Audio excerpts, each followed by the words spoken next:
नमस्कार, मैं हूं आपके साथ अंकिता और आइए अब खबरें देखते हैं विस्तार से। देश में कोरोना हर रोज नए रिकॉर्ड बना रहा है। पिछले 24 घंटे में कोरोना के 45,720 नए मामले सामने आए हैं और 1,129 लोगों की मौत हो गई है। एक दिन में सामने आने वाले केस और मौत का यह रिकॉर्ड है। स्वास्थ्य मंत्रालय के मुताबिक अब देश में कोरोना मरीजों की संख्या 12,38,635 हो गई है। महाराष्ट्र, तमिलनाडु, दिल्ली, कर्नाटक, आंध्र प्रदेश, उत्तर प्रदेश, गुजरात, पश्चिम बंगाल, तेलंगाना, राजस्थान, बिहार, हरियाणा, मध्य प्रदेश, पंजाब ऐसे राज्य हैं जहां देश के 91% मरीज हैं। उर्वरक घोटाले में राजस्थान के मुख्यमंत्री अशोक गहलोत के बड़े भाई अग्रसेन गहलोत के घर प्रवर्तन निदेशालय ने छापा मारा। गुजरात में 4, राजस्थान में 6, पश्चिम बंगाल में 2 और दिल्ली में 1 जगह छापेमारी की गई। सत्र न होने के बावजूद सांसदों की शपथ ग्रहण समारोह के लिए राज्यसभा के दरवाजे खुले। नव निर्वाचित 61 में से 45 सांसदों ने शपथ ग्रहण की। इनमें ज्योतिरादित्य सिंधिया, दिग्विजय सिंह, गुलाम नबी आजाद जैसे नेता शामिल हैं। प्रधानमंत्री नरेंद्र मोदी ने इंडिया आइडिया समिट को संबोधित करते हुए कहा कि भारत में निवेश का इससे अच्छा समय नहीं हो सकता। उन्होंने कहा कि अमेरिकी निवेशक भारत के किसानों की मेहनत में निवेश करें। बुधवार को वायु सेना की तैयारियों और तैनाती की समीक्षा के बाद रक्षा मंत्री राजनाथ सिंह ने कहा है कि वायुसेना चीन के साथ लगती सीमा पर किसी भी स्थिति के लिए तैयार रहे। उधर अमेरिका के विदेश मंत्री माइक पोम्पियो ने लद्दाख की गलवान घाटी की हिंसा के लिए चीन को जिम्मेदार ठहराया है। उन्होंने कहा कि चीनी सेना की हिंसक झड़पें चीन की कम्युनिस्ट पार्टी के अस्वीकार्य रवैये का उदाहरण है। विदेश मंत्री एस जयशंकर ने कहा है कि भारत अपने ऐसे मुक्त व्यापार समझौतों की समीक्षा कर सकता है जिनसे मनचाहे आर्थिक परिणाम नहीं मिले हैं। उत्तर प्रदेश के गाजियाबाद में घायल पत्रकार विक्रम जोशी की इलाज के दौरान मौत हो गई। 16 जुलाई को अपनी भांजी के साथ हुई छेड़छाड़ को लेकर शिकायत करने के बाद बदमाशों ने उन्हें सिर में गोली मार दी थी। दुनिया में कोरोना वायरस से 1,52,00,000 लोग संक्रमित हो चुके हैं और 6,22,355 लोगों की मौत हो गई है। अमेरिका में मृतकों की संख्या 1.5 लाख की और बढ़ रही है। यहाँ 40 लाख से अधिक संक्रमित हैं। अमेरिका के स्वास्थ्य एवं मानव सेवा विभाग के मंत्री एलेक्स अजार ने कहा है कि उनके देश ने फाइजर कंपनी के साथ कोविड-19 टीके को लेकर समझौता किया है। इसके तहत कंपनी उसके द्वारा विकसित किए जाने वाले टीके के पहले 10 करोड़ डोज दिसंबर में अमेरिका को उपलब्ध कराएगी।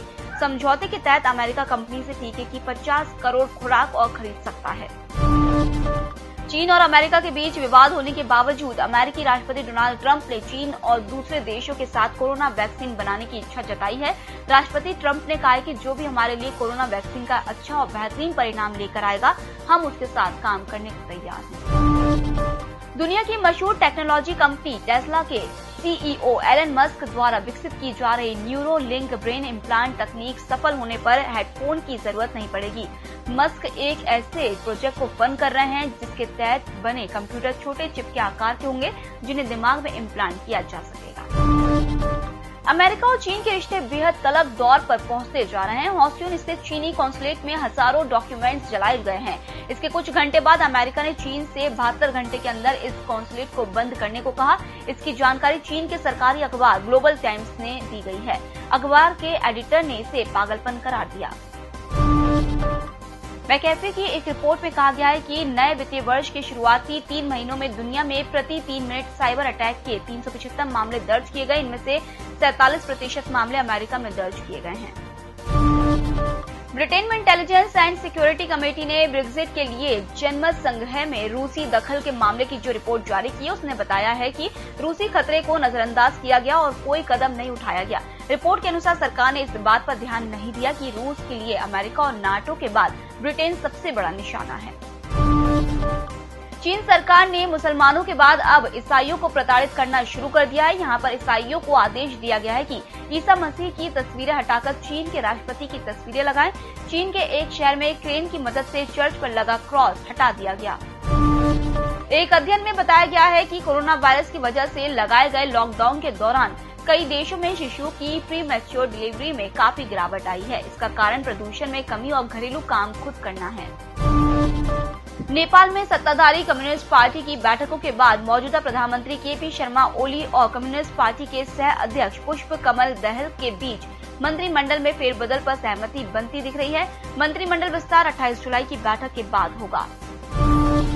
मलेशिया के उच्च न्यायालय ने बुधवार को म्यांमार के 27 रोहिंग्या मुस्लिम शरणार्थियों को बेंत मारने की सजा से बाहर कर दिया। उनके वकील ने बताया कि मानवाधिकार कार्यकर्ताओं द्वारा नाराजगी जताने के बाद देश के हाईकोर्ट ने रोहिंग्या शरणार्थियों को निचली अदालत की सजा से अलग कर दिया है। फिलहाल इस बुलेटिन में इतना ही। आप बने रहिए EMS टीवी के साथ। नमस्कार।